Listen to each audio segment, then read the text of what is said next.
राष्ट्रीय लोक अदालतमध्ये सांगली जिल्ह्यात 1317 प्रकरणे निकाली, 14,22,00,000हून अधिक रक्कम वसूल. राष्ट्रीय विधी सेवा प्राधिकरण आणि महाराष्ट्र राज्य विधी सेवा प्राधिकरण या मुंबई यांच्या निर्देशानुसार सांगली जिल्ह्यातील सर्व तालुक्यामध्ये राष्ट्रीय लोक अदालतचे दिनांक 10 मे 2025 रोजी प्रमुख जिल्हा आणि सत्र न्यायाधीश तथा जिल्हा विधी सेवा प्राधिकरणाचे अध्यक्ष PK शर्मा यांच्या मार्गदर्शनाखाली लोक अदालतीचे आयोजन करण्यात आले होते. यामध्ये जिल्ह्यातील एकूण 503 दावापूर्व प्रकरणे तडजोडीने निकाली काढण्यात आली.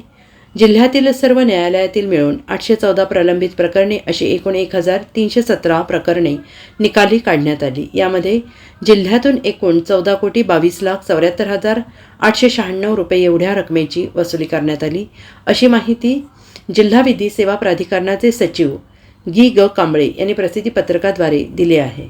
Bureau report SBN Marathi, Sangli.